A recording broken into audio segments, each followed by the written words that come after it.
ಉಡುಪಿ ಮತ್ತು ಚಿಕ್ಕಮಗಳೂರು ಕ್ಷೇತ್ರದಿಂದ BJPಯ ಸ್ಪರ್ಧಿನೂ ಇದ್ದಾರೆ, ಕಾಂಗ್ರೆಸ್ ಸ್ಪರ್ಧಿನೂ ಇದ್ದಾರೆ.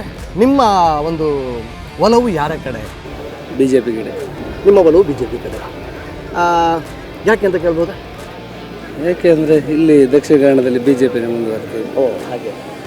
ಈಗ ಕಾಂಗ್ರೆಸ್ ಪಕ್ಷದವರು ಒಂದಿಷ್ಟು ಫ್ರೀಗಳನ್ನೆಲ್ಲ ಕೊಟ್ಟಿದ್ದಾರೆ, ಉಚಿತವಾಗಿ ಉಚಿತ ವಿದ್ಯುತ್ ಆಗ್ಬೋದು, 2,000 ರೂಪಾಯಿ ಅಂತ ಆಗ್ಬೋದು, ಫ್ರೀ ಬಸ್ ಆಗ್ಬೋದು, ಎಲ್ಲ ಮಾಡಿದ್ದಾರೆ. ಆ ಪಕ್ಷದ ಬಗ್ಗೆ ನಿಮಗೆ ಏನು ಹೇಳ್ತೀರಿ? ಆ ಬಗ್ಗೆ ಪಕ್ಷದ ಬಗ್ಗೆ ಹೇಳೋದಾದರೆ ನಮ್ಮದೇ ತಗೊಂಡು ನಮಗೆ ಕೊಟ್ಟಿದ್ದಾರೆ ಅವರು. ನಮ್ಮದೇ ತಗೊಂಡು ನಮಗೆ ಕೊಟ್ಟಿದ್ದಾರೆ. Okay okay okay. ಅಲ್ಲ, ಈಗ ಫ್ರೀಗಳನ್ನೆಲ್ಲ ಜಾಸ್ತಿ ಹೆಣ್ಮಕ್ಳಿಗೆ ಕೊಟ್ಟಿದ್ದಾರೆ. ಹೆಂಗಸರಿಗೆ ಫ್ರೀ ಬಸ್ಸು, ಹೆಂಗಸರಿಗೆ 2,000 ರೂಪಾಯಿ ಅಂತ. ಅದು ಆ ಬಗ್ಗೆ ಏನಾದರೂ ಬೇಜಾರಿದೆ? ನಮಗೇನು ಕೊಟ್ಟಿಲ್ಲ ಗಂಡಸರಿಗೆ ಅಂತ. ಹಾಗೆ ಹೆಣ್ಮಕ್ಳಿಗೆ ಆದರೆ ಫ್ರೀ ಕೊಟ್ಟಿದ್ರಲ್ಲ, ಗಂಡು ಮಕ್ಕಳಿಗೆ ಟಿಕೆಟ್ ರೇಟ್ ಜಾಸ್ತಿ ಮಾಡಿದ್ರಲ್ಲ, ಅದರಲ್ಲಿ ಅದೇ ನಮ್ಮ ದುಡ್ಡು ನಮಗೆ ಕೊಟ್ಟಿದ್ರು ವಾಪಸ್. ಅಲ್ಲಿ ಹೆಂಡತಿ ಫ್ರೀ ಕರ್ಕೊಂಡು ಹೋದರೆ ನಮ್ಮದು ಡಬಲ್ ರೇಟ್ ಇರ್ತದಲ್ಲ.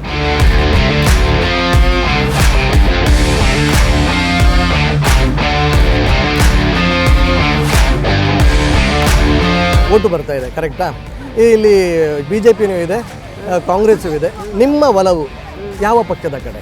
ನಾವು ಯಾವ ಪಕ್ಷದಲ್ಲಿ ಇಲ್ಲ, ನಮಗೆ ಯಾವ ಪಕ್ಷನೂ ಬೇಡ. ಹಾಗಾದ್ರೆ ನೀವು ಓಟೇ ಹಾಕೋದಿಲ್ವಾ? ಓಟ್ ಹಾಕ್ತೇವೆ, ಅದೆಲ್ಲ ಹೇಳಲಿಕ್ಕಿಲ್ಲಲ್ಲ. ಅದು ಹೇಳಲಿಕ್ಕಿಲ್ಲ. ಆಯ್ತು. ಈಗ ನಿಮ್ಗೆ 2,000 ರೂಪಾಯಿ ಬರ್ತಾ ಇದೆಯಾ? 2,000 ಬರ್ತಾ ಇದೆ. ಈಗ ಕಟ್ಟಾಗಿದೆ. ಈಗ ಕಟ್ಟಾಗಿದೆಯಾ? ಎಷ್ಟು ಟೈಮಿಂದ ಕಟ್ಟಾಯ್ತು? 6 ತಿಂಗಳು ಮಾತ್ರ ಬಂದದ್ದು, ಮತ್ತೆ ಸ್ಟಾಪ್ ಆಯ್ತಾ? ಎಲ್ಲರೂ. ಮತ್ತೆ ಕರೆಂಟ್ ಎಲ್ಲ ಫ್ರೀ ಇದೆ? ಕರೆಂಟ್ ಎಲ್ಲ ಫ್ರೀ ಇದೆ. ಬಸ್ಸಿನಲ್ಲಿ ಓಡಾಡಿದ್ದೀರಾ? ಫ್ರೀ ಬಸ್ಸಲ್ಲಿ?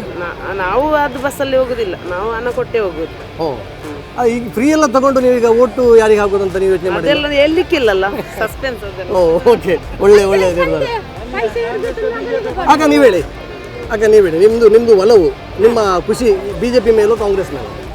ಕಾಂಗ್ರೆಸ್ಗೆ ಓಟ್ ಮಾಡುದು. ನೀವು ಕಾಂಗ್ರೆಸ್ಸಿಗೆ?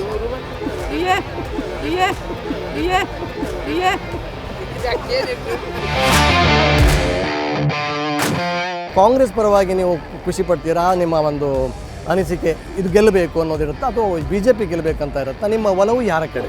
ನಮ್ಮದು ಕಾಂಗ್ರೆಸ್ ಬರಲಿ ಅಂತ. ಕಾಂಗ್ರೆಸ್ ಬರಲಿ ಅಂತ. ಓಕೆ, ಅಂದರೆ ಒಂದಿಷ್ಟು ಫ್ರೀಗಳನ್ನೆಲ್ಲ ನಿಮಗೆ ಆಲ್ರೆಡಿ ಸಿಗ್ತಾ ಇದೆ. ಆಮೇಲೆ ಸೆಂಟ್ರಲ್ ಸಹ ಬರಬೇಕು, ಅದು ಫ್ರೀ ಅಂತ ಉಂಟು, ಅದು ಸಹ ಕಾಂಗ್ರೆಸ್ ಗೌರ್ಮೆಂಟ್ ಬಂದ ಮೇಲೆ ಅದು ಸಹ ಬರಬೇಕು. ಅಂದರೆ ಸೆಂಟ್ರಲಿಂದನೂ ಈ ಥರ ಫ್ರೀ ಎಲ್ಲ ಕೊಟ್ಟರೆ. ಹಾಂ, ನಮ್ಮ ಒಲವು ಯಾವತ್ತು ಹಿಂದುತ್ವದ ಕಡೆ. ಹಿಂದುತ್ವ ಅಂದರೆ ನಮಗೆ ಶ್ರೀನಿವಾಸ್ ಪೂಜಾರಿ ಇರಲಿ, ಜಯಪ್ರಕಾಶ್ ಹೆಗ್ಡೆ ಇರಲಿ, ನಮಗೆ ಮೋದಿ ಬರಬೇಕು. ನಮಗೆ ಮೋದಿ. ನಾವು BJP. ನಮ್ಮ ಹಿಂದುತ್ವಕ್ಕೆ ನಮಗೆ ಏನು ಪ್ರಿಫರೆನ್ಸ್ ಕೊಡ್ತಾ ಇರೋದು, ನಮ್ಮ ದೇಶ ಇಷ್ಟು ಒಂದು ಒಳ್ಳೆ ರೀತಿಯಲ್ಲಿ ಉದ್ಧಾರ ಆಗ್ತಾ ಉಂಟು, ಅಂದರೆ ಎಲ್ಲ ಕಡೆಯಲ್ಲಿ ಇಂಪ್ರೂವ್ಮೆಂಟ್ಸ್ ಆಗ್ತಾ ಉಂಟು. ಸೊ ನಮ್ಮ ಒಲವು BJP ಕಡೆಗೆ. ಓಕೆ. ಈಗ ಮೊನ್ನೆಯಿಂದ ಒಂದು ಸುದ್ದಿ ಓಡಾಡ್ತಿದೆ, ನಿಮಗೂ ಗೊತ್ತಿರುತ್ತೆ.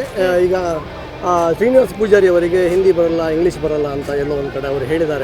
ಭಾಷೆಗೋಸ್ಕರ ಹೋಗೋದಲ್ಲ. ಹಾಗೆ ರಾಜಕೀಯದಲ್ಲಿ ಎಷ್ಟೋ ಜನರಿಗೆ ಎಜುಕೇಷನ್ ಇಲ್ಲ. ಎಷ್ಟೋ ಜನರಿಲ್ಲ. ಲಾಲು ಪ್ರಸಾದ್ ಯಾದವ್ ಎಷ್ಟು ಬರ್ತದೆ, ಅವನು ಎಂತ ಮಾತಾಡ್ತಾನೆ? ಶ್ರೀನಿವಾಸ್ ಪೂಜಾರಿ ಭಾಷೆ ಬರೋದಿಲ್ಲ. ಅಲ್ಲಿ ಹೋಗಿ ಹಿಂದಿ ಮಾತಾಡಬೇಕು, ಇಂಗ್ಲೀಷ್ ಮಾತಾಡ್ಬೇಕಂತ ಉಂಟಾ? ನಾವೀಗ ಇಂಗ್ಲೀಷ್ ಇರುವವರು ನಾವಿಲ್ಲಿ ದುಡಿತಾ ಇದ್ದೀವಿ, ನಮ್ಗೇನು ಇದುಂಟಾ? ಅದಕ್ಕೆ ಲ್ಯಾಂಗ್ವೇಜ್ ಯಾವುದಕ್ಕೆ ಇಲ್ಲಲ್ಲ. ಸೊ ಹಾಗಾಗಿ ಶ್ರೀನಿವಾಸ್ ಪೂಜಾರಿ ಅವರು ಒಂದು ಭಾಷೆ ಯಾರಿಗೂ ಬರೋದೇ ಇಲ್ಲ. ಅದು ಶ್ರೀನಿವಾಸ್ ಪೂಜಾರಿಗೆ ಕಲಿಬಾರ್ದು. ಅವರು ಹಿಂದಿಯನ್ನು ಹೇಳಿದಾರಲ್ಲ, ನಾನು 6 ತಿಂಗಳೊಳಗೆ ಸದನದಲ್ಲಿ ನಾನು ಹಿಂದಿಯಲ್ಲಿ ಮಾತಾಡ್ತೇನೆ ಅಂತ. ಅದಕ್ಕೆ ಹಾಗೆ ಸರಿ, ನಿಮ್ಮ ಭಾಷೆ ಮುಖ್ಯ, ಕೆಲಸ ಆಗಬೇಕು, ಇಷ್ಟು ಇಂಪ್ರೂವ್ಮೆಂಟ್ಸ್ ಆಗಬೇಕು. ಅವರಿಗೆ ಒಳ್ಳೊಳ್ಳೆ ಸೀಟ್ ಕೊಟ್ಟಿದ್ದಾರೆ, BJPಯಲ್ಲಿ ಎಲ್ಲ ಇದು ಕೊಟ್ಟಿದ್ದಾರೆ, ಪೋಸ್ಟ್ ಕೊಟ್ಟಿದ್ದಾರೆ. ಸೊ ಅವರು ಖಂಡಿತವಾಗಿ ಅದನ್ನು ಹಿಂದಿ ಎಲ್ಲ ಇಂಗ್ಲೀಷ್ ಸಹ ಕಲಿತಾರೆ ಅವರು. 100%. ಓಕೆ ಅಣ್ಣ, ಈಗ ಮುಂಚೆ ಇಲ್ಲಿ ನಮ್ಮ ಶೋಭಾ ಕರಂದ್ಲಾಜೆ ಅವರು ಸಂಸದೆ ಆಗಿದ್ದರು. ಅವರಿಗೆ ಈ ಸರಿ ಸೀಟ್ ಇಲ್ಲ ಇಲ್ಲಿ. ಅವ್ರಿಗೆ ಸೀಟ್ ಸಿಗಬೇಕಿತ್ತಾ ಅಥವಾ ಏನು ನಿಮ್ಮ ಅಭಿಪ್ರಾಯದಲ್ಲಿ? ಇಲ್ಲ, ಅದು ಅಂದರೆ ಎಂತ ಗೊತ್ತಾ, ಅದೆಲ್ಲ ನಾವೇ ಹೇಳೋದಲ್ಲ. ಅದು ಆ್ಯಕ್ಚುಲಿ ನಮ್ಮದು ಹೈಕಮಾಂಡ್ ಇದು ನಿರ್ಧಾರ ಮಾಡೋದು. ಸೊ ಹಾಗೆ ಶೋಭಾ ಕರಂದ್ಲಾಜೆ ಅವರು ಕೆಲಸ ಮಾಡಿದ್ದಾರೆ, ಮಾಡಲಿಲ್ಲ ಅಂತ ಹೇಳಲಿಲ್ಲ, ಮಾಡಿದ್ದಾರೆ. ಬಟ್ ಅವ್ರಿಗೆ ಸೀಟ್ ಕೊಡಲಿಲ್ಲ. ಬಟ್ ಅವರಿಗಿಂತ ಒಳ್ಳೆ ಅಭ್ಯರ್ಥಿಯನ್ನು ನಿಲ್ಲಿಸಿದ್ದಾರೆ. ಸೊ ಹಾಗಾಗಿ ಅವರು ತೊಂದರೆ ಇಲ್ಲ. ನಾವು ಶೋಭಾ ಕರಂದ್ಲಾಜೆ ಬಗ್ಗೆ ಇದೆಂತ ಕಮೆಂಟ್ಸ್ ಮಾಡಲಿಕ್ಕೆ ಹೋಗೋದಿಲ್ಲ. ಅಕ್ಕ ನಮಸ್ಕಾರ, ಬನ್ನಿ.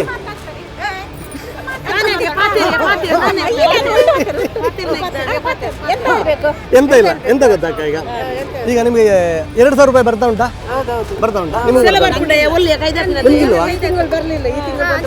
ನಮ್ಗೆ ಅಕ್ಕಿ ಇಲ್ಲ, ಮತ್ತೆ ಗೃಹಲಕ್ಷ್ಮಿ ಇಲ್ಲ, ನಮ್ಗಿಲ್ಲ. ಈ ಸರಿ ನಿಮಗೆ ಅದ್ಯಾವುದು ಬರಲಿಲ್ಲ ಅಲ್ವಾ?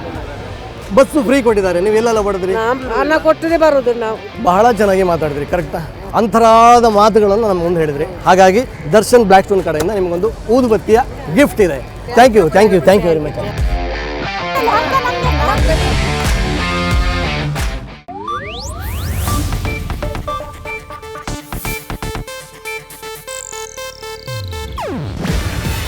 ಇದು ಏಷ್ಯಾನೆಟ್ ನ್ಯೂಸ್ ನೆಟ್ವರ್ಕ್ ಪ್ರಸ್ತುತಿ.